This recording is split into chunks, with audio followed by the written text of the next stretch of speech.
Hello, everyone. Let's just start. Shirley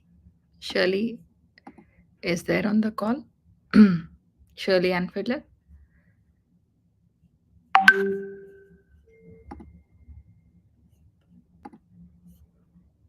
Okay, let's wait for her for a couple of minutes and then start the session.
We're actually checking with the speaker what's happening right now. So, meanwhile, I'll just share one more welcome video. Please enjoy it. Have a short coffee break.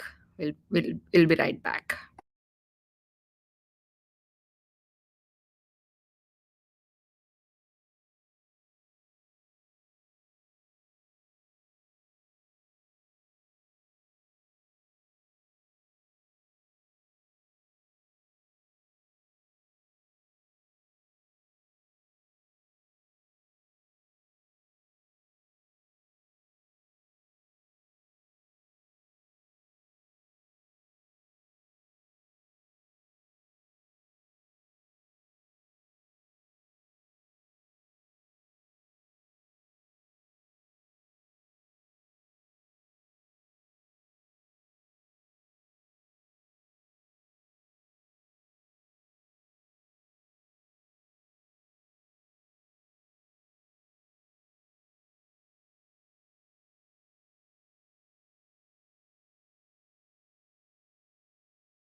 Hello, Shirley. How are you? Oh, much better now. That was very scary. Uh, Very hard to hear you.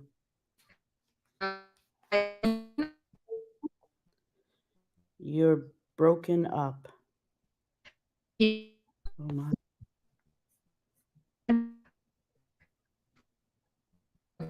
I,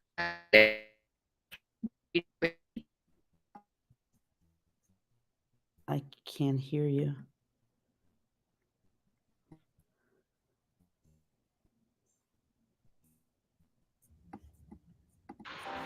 Shirley Ann Felder.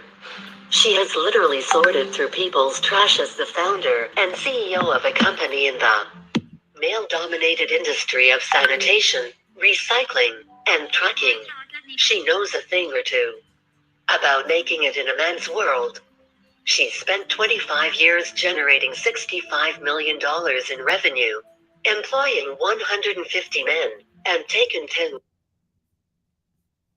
women from welfare to work before becoming a life coach, comedian, and Amazon #1 best-selling author. She uses her wit and humor to help women get ahead in life. Her candid perspective provides audiences with a dose of reality and honesty that is sorely lacking in today's society.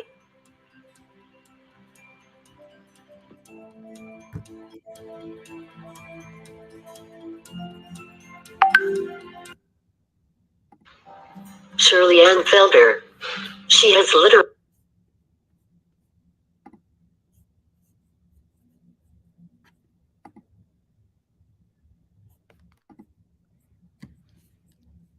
Shirley, you can get started.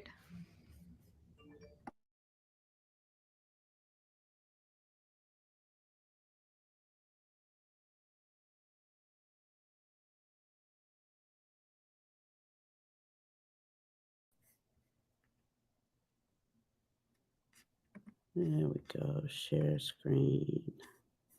No, that's not what we want. I'm sorry about that. Try that again.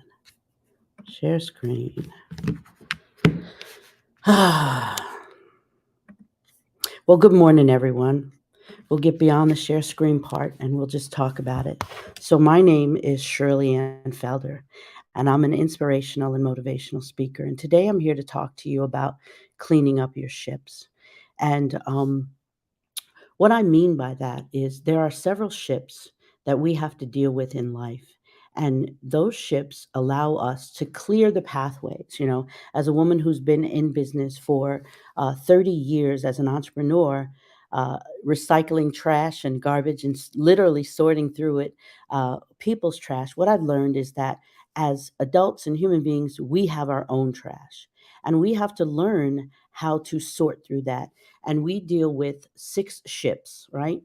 And those ships have to go out to sail. We go out on journeys and we search through this beautiful world, having experiences. And when we're done with those experiences, then we must make the next step, which is to either give back or contribute. And while we're doing that, we're growing, stretching, and learning.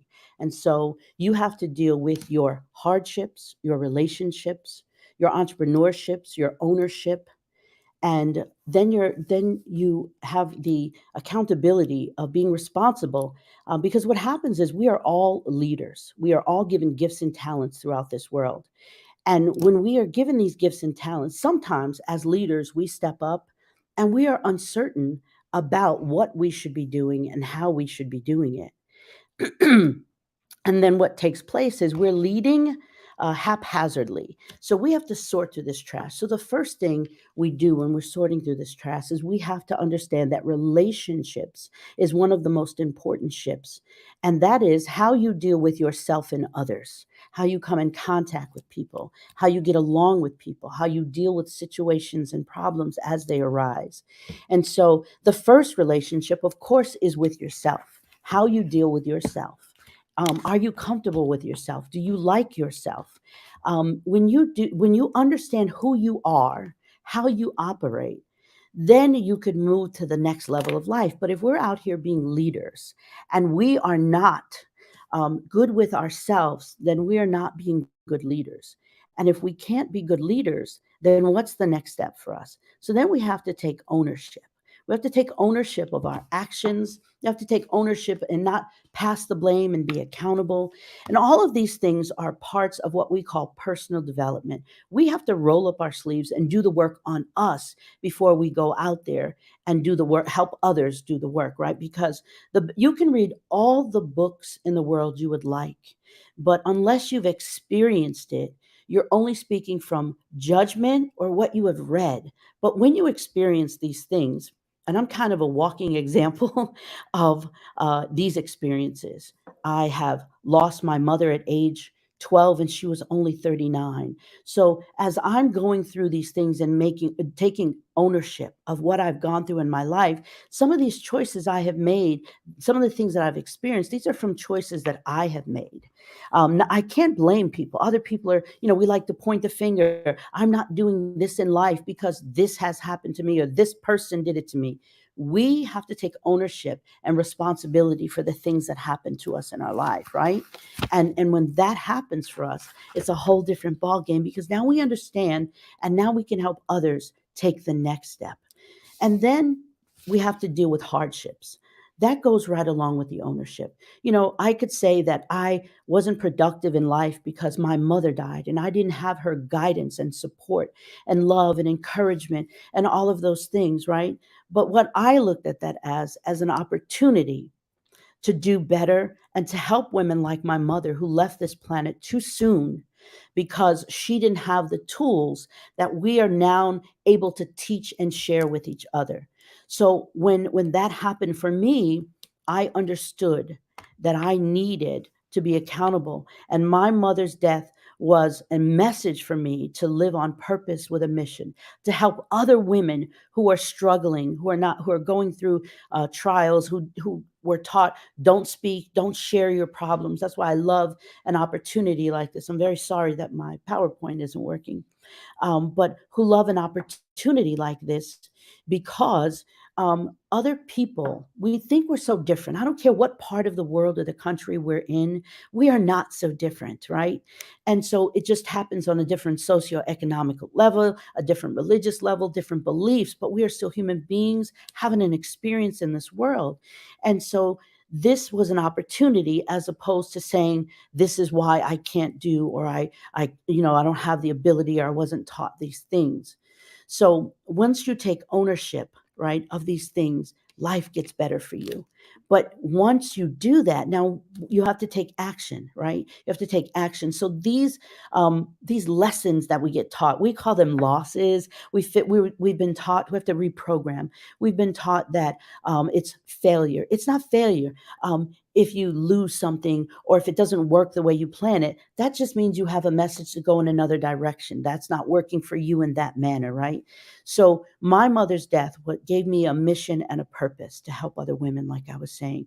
And what I do is I travel throughout the world and I share her story and the story of other countless women. And what I do is I pray that I'm giving hope. I'm helping other people excel by sharing my story, by sharing your story. You do the same. There is someone in this crowd of women today that say, oh my God, my mother passed away too, or I lost my dad and it changed my life forever. And I just thought that, I was doing this work and no, it didn't matter to anyone.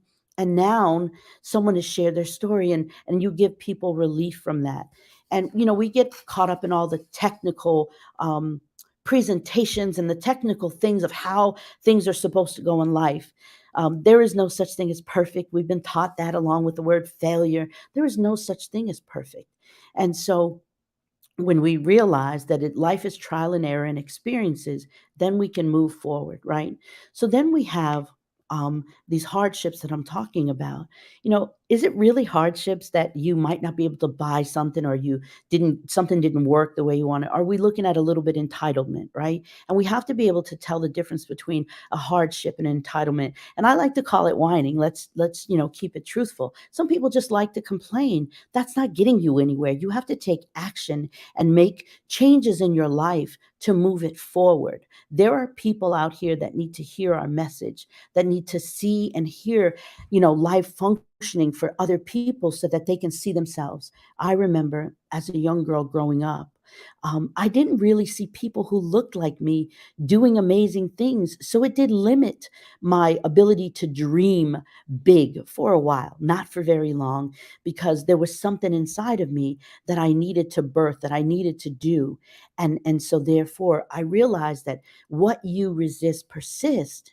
And every time I tried to shy away from responsibility of what we call leadership, it kept drawing me back. I kept getting drawn back to it. And so I realized that when people say, no, Shirley, you do this, or, let Shirley do it. I'm like, why are you asking me to do this stuff? I'm not made to do this stuff, but I was. And so this gift to be able to share and speak to others, I am blessed with and I'm grateful for. So as we're out here on these seas, sailing through life, we've got our hardships, we've got our entrepreneurships, we've got our relationships, we've got to get our mind right. We've got to clear these things out because most of the time, what limits us is our fear, right? And that fear is really lack of knowledge or lack of experience. We don't really know, so we're afraid. It may not have been done before. We've never seen it done that way. All of those things are kind of what scare us. And so, we have all these fear factors limiting us. And we have to learn how to push through them because they're false evidence appearing real. We're not really not good enough, not smart enough, not tall enough, not short enough. Those aren't true. Those are self-limiting beliefs, and that's what I do. What I do as a coach is I help women mostly, but I pray men will listen so that we have a better world where we can grow and learn together and respect and honor each other together. And what we do is through a series of workshops, we unearth all of these little traumatic things. I don't want to say little, but these traumatic things that happen in our lives that have scared us as children, that have stunted our growth. And they're blockers and self-limiting beliefs. And then as you start to, do this work, you unearth it. And it's like, oh, wait, I was a child and my perception was off. It didn't really happen this way, or it did happen, but this is the message or the lesson that I got from it. And when we can do that, we become better and it moves these obstacles out of our way so that we can forge forward. Because there are people, again, I'm going to always say that there are people that need to hear your message, that need to hear your story of triumph, not victimhood. Anything that has happened to you, unfortunately, though it may hurt and pain you, there is a reason for it. And then it's up to you to figure out what that reason is so that you can move forward and make goodness of this, right? So that you can move forward for these things, make goodness, and then go out and teach others. Go out and teach others. And I've been blessed with the ability to do that as I share these stories. These are empowering stories of women that I've met all across the world. But it starts inside of us. We have to love ourselves. We have to know our values, what we stand for, right? And how we operate. Not all of us learn, function, and operate the same. We all do it in a very different manner, right? So you have to do this work, this personal development work, if you want to be a leader, because we all come in different shapes and sizes, we have tons of emotions. I know a lot of us like to think we're strategic, but we're not. We're emotionally driven. Everything we do, if you think about it for a minute, everything you do is based on how it makes you feel. And then you go in that direction. Even if it may be a bad choice, at that moment, your emotions have pushed you forward. So for me, I know my values. I know what I stand for. I stand for kindness. I start with love. I meet you where you are, and I start with love, right? And then I know that I'm authentic. As you can see today, my PowerPoint wasn't working, but guess what? I am who I am, and I can speak to you on anything because I speak to you from the core of my heart. I want to help you live a better life. If you are a woman struggling, I want you to know that there is help out there for you. No woman should die at the age of 39 with an unlived life, leaving behind her 5 children. And so for me, I'm authentic, I'm creative, I'm quick on my feet. I believe in leadership. People need to be led to a proper direction, right? People need to be guided, right? We don't talk down to people, but people have creativity, they have something special inside of them, and we just have to help them cultivate that and create it, right? And I believe in freedom. Freedom not only of speech, but freedom to be who you are. We spend so much time trying to be like that person over there. We compare and judge ourselves, and we have to be better than that, because God, no matter who your God is, He doesn't make junk. We do when we don't use our God given gifts and talents. So then you have to know like what your personality traits are. I love people, so no matter where I am, you'll very rarely see me standing alone, or will I ever let someone else stand alone. I'm going to go over and I'm going to say, hey, how you doing? If I'm in a group, I'm going to bring them over to a group. So I'm called, like I include people. I don't want to see anyone with their head down. Why? It was a past experience for me. My head was held low, right? I can adapt very quickly. And I like to feel that I help influence people to make good choices. And then another ship we have to be really concerned about. And I know that this is a touchy one, right? This is our worship. We all come from some faith base, no matter what your religion or race is. But here's the thing. Today, the world has evolved so far, and we still are left with old fashioned ways of thinking. Mostly, the most powerful word is judgment. We're still judging people, right? Based on our religion and our beliefs and what you do and I don't do that. And why are you dressed that way? And why are you loving this person? That's not what you were created for. What we're doing, I like to use this analogy. What we're doing is we are having bag phone. Now, I'm talking about the old cell phone. The first cell phone we ever had was in a bag and it had a little antenna on it, right? And now what do we have? We have this thing like this called a smartphone, right? And it helps us do so many things. We can talk to it. It teaches us things, right? We can call all over the world. We can do video. We can do all these things. So what we're doing is we're having bag phone conversations with smartphone people. We have to evolve. And I'm not saying don't worship your God and honor those things, but I'm saying we've got to tweak it a little bit. We've got to modernize those things, because what we're doing is we're hurting people by passing judgment on them. And we need to be more careful than that. And the next ship is our workmanship. We work a lot now because of COVID. A lot of us are working from home, but we still go into a workplace or have a community of people. We spend more time with those people than we do our families. Could we work to get along? Can we figure out, is there a way that I can be more helpful, that I can collaborate, that I can solve some problems so that I make people's life easier and I can go to work with ease? People are not going to work today because they don't like their job.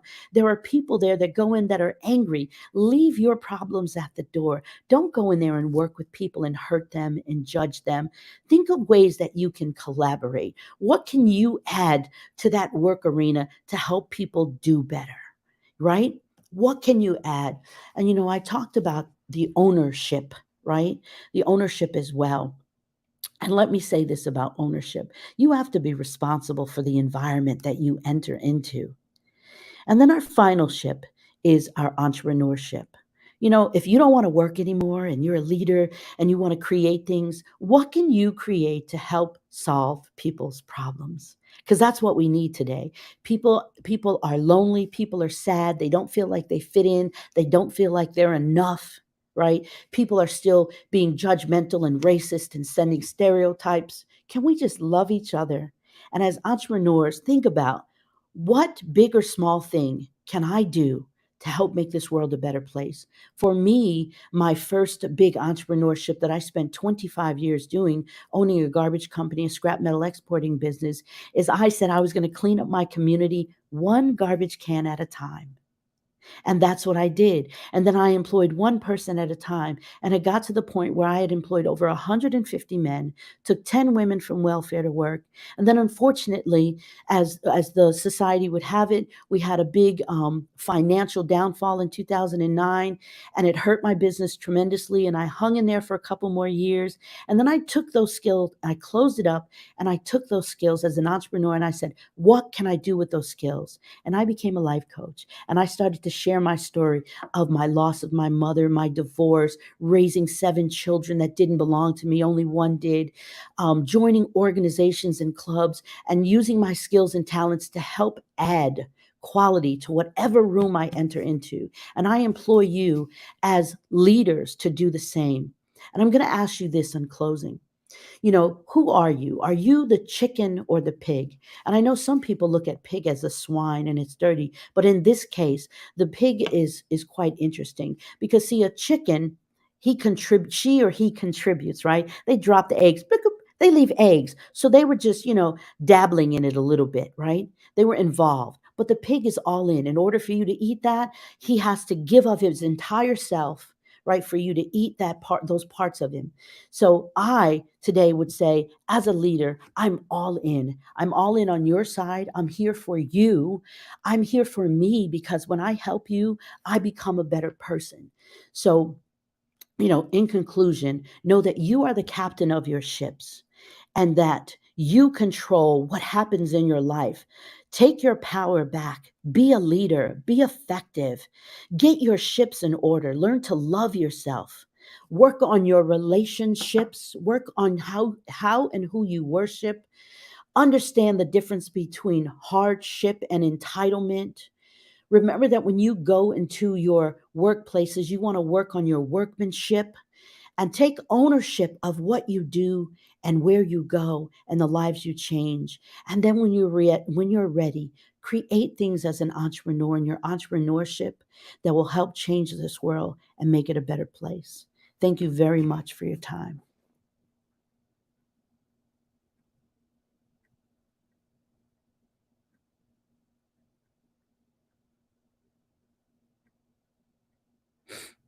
If there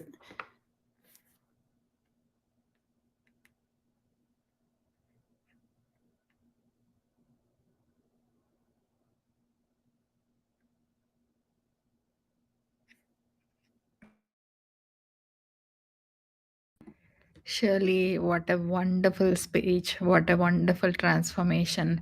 There is a question from our audience. How did you even, this entrepreneurship? How did you manage your personal life and your, now you are a big entrepreneur. How did you manage it? I mean, Well, I'll tell you, when you have a drive inside of you, so, when I'm coaching, I talk about your why. What was it? I'll tell you what it was for me.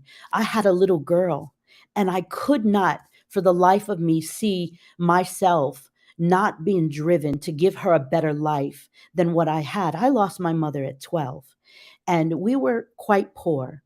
And so I wanted to give her a better life because that's what every generation is supposed to do, right? So I wanted a better life. So I had a mission. It was to live long and to raise my daughter. Little did I know that later I would be married and, bring on another stepdaughter, take on a niece, and adopt 4 boys. Now I had 7 children that I was responsible for. I needed to kick it up a notch. I needed to be able to show up, be an example for them. And that's what gave me my drive. And so at first, I was in the lumber industry. And then I had an opportunity to help manage a garbage company. And I was working, I'm not bashing men, I love them. I have 9 brothers. Um, but I was working for a man who wasn't modern and he was limiting my growth because I could see that I could do this stuff. So I bought him out and then I bought another local business. I combined them both. I worked in 2 states, New York and Pennsylvania, and I created a color which was purple. And it was just this beautiful thing that evolved.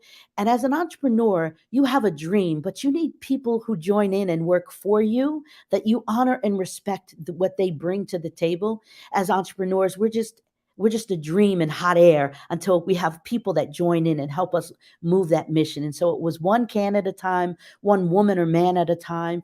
I employed gay people, transgender people. I didn't care. I employed fathers and sons. So we built a community, and that's why it lasted for 25 years. I'm sorry, I get passionate about the entrepreneur question. definitely have to get passionate because the way you have grown up, it's mind blowing. And we certainly are privileged to have you here as a speaker. We wish you all the very best for continued success and many more milestones. Thank you all very much for the opportunity. I truly appreciate it.